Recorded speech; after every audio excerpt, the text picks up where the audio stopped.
Halo, perkenalkan nama saya Astrid Sintia Pasaribu. Saya dari kelas 11 IPA 1. Di sini saya akan menjelaskan sedikit tentang olahraga sepak bola. Selamat menonton. Olahraga sepak bola. Yang pertama, pengertian sepak bola. Sepak bola adalah permainan yang dilakukan oleh dua tim yang berbeda dengan komposisi pemain yang berada di lapangan sebanyak 11 orang, di mana masing-masing tim berupaya untuk menang dan mencetak gol ke gawang lawan. Pertandingan sepak bola memang memberikan kesan yang tidak terlupakan dan selalu menarik perhatian sehingga sepak bola menjadi salah satu olahraga favorit di dunia. Yang kedua, sejarah permainan sepak bola. Kehadiran permainan sepak bola terjadi di Cina sekitar abad ketiga dan kedua sebelum Masehi dengan nama permainan cuju, di mana cuju dimainkan dengan bentuk bola bundar di atas bidang tanah persegi. Namun, menurut banyak cerita yang telah diakui, permainan sepak bola populer pada abad ke-12, di mana pada abad ini sepak bola dimainkan di padang rumput dan jalanan Inggris. Seiring berjalannya waktu, kemudian bermunculan klub sepak bola sekitar abad ke-15, namun klub-klub tersebut masih belum resmi. Beberapa sejarawan Inggris mempercayai bahwa terdapat klub profesional yang dibentuk di Inggris pada tahun 1862 dengan nama klub Inggris Notts County. Setahun kemudian, sepak bola modern lahir pada tahun 1863 ketika Asosiasi Sepak Bola di Inggris didirikan.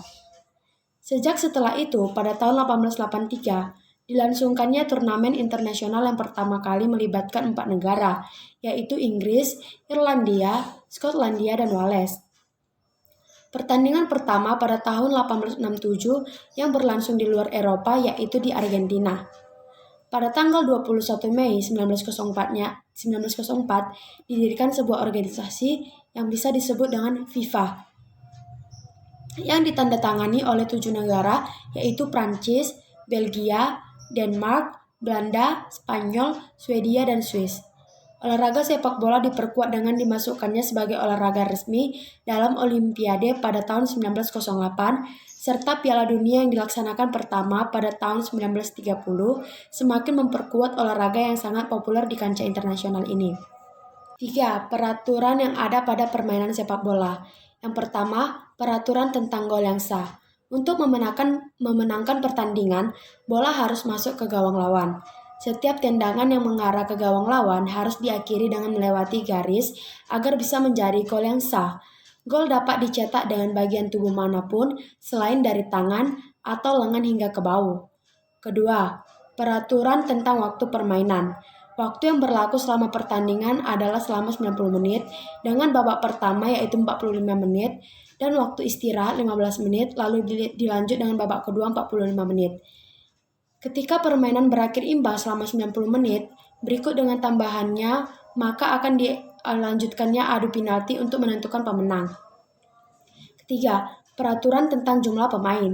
Jumlah pemain dalam setiap tim sebanyak 11 pemain, terdiri dari 10 pemain lapangan dan 1 penjaga gawang. Setiap tim dapat menyediakan hingga 7 pemain pengganti. Masing-masing tim dapat melakukan maksimal 3 pergantian pemain per sisi.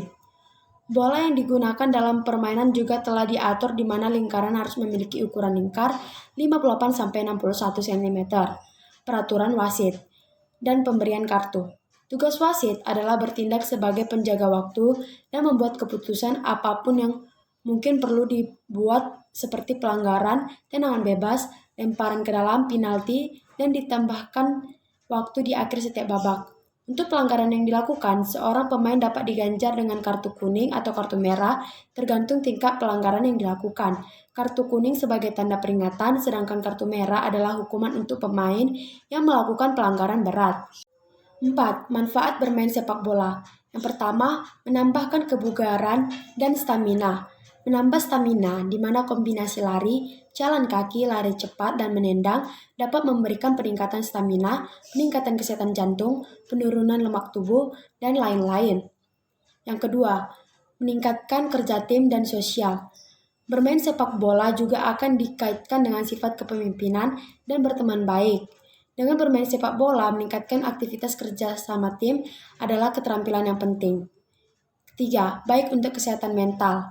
Melalui olahraga, sepak bola dapat membantu meredakan stres, kecemasan, dan membangun kepercayaan diri.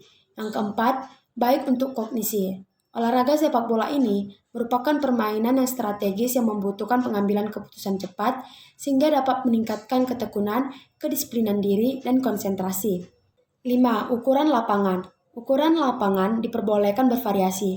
Aturan FIFA menerapkan standar lapangan sepak bola internasional adalah panjangnya 100-110 meter, sementara lebarnya 64-75 meter.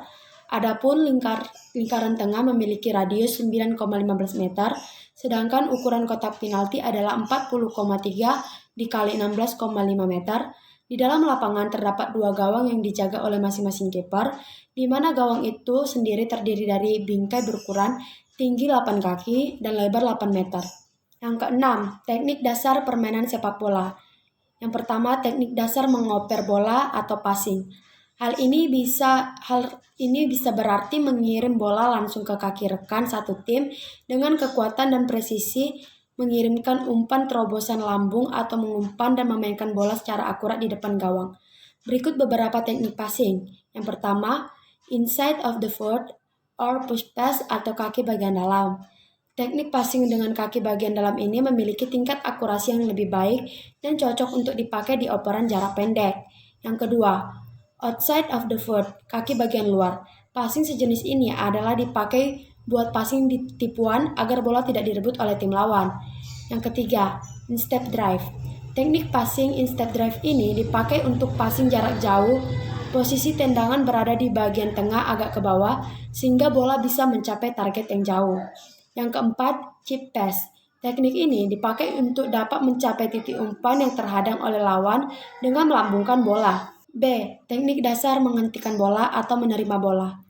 Yang pertama, menggunakan kaki bagian bawah atau telapak kaki. Ketika bola akan sampai, gerakannya seperti menginjak bola dengan kaki yang sedikit terangkat dan lutut tertekuk. Kedua, menggunakan kaki bagian dalam.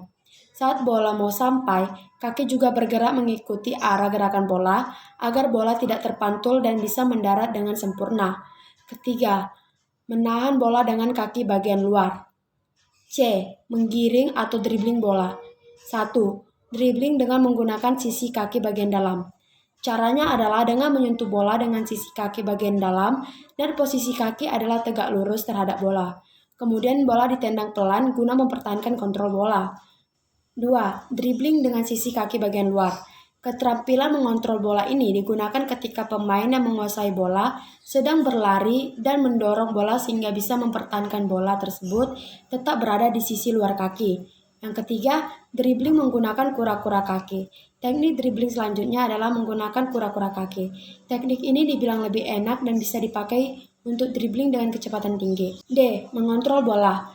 Dengan kontrol bola yang baik, seseorang dapat menerima operan dan melakukan operan baik lambung maupun datar. Selain itu, kontrol bola adalah kemampuan mempertahankan penguasaan bola dan melindungi dari lawan. E. Kontrol tubuh. Mengontrol tubuh saat pertandingan berkaitan dengan langkah yang tepat, lari yang seimbang, dan keseimbangan gravitasi ketika melakukan lompatan. Sekian dari saya ucapkan terima kasih.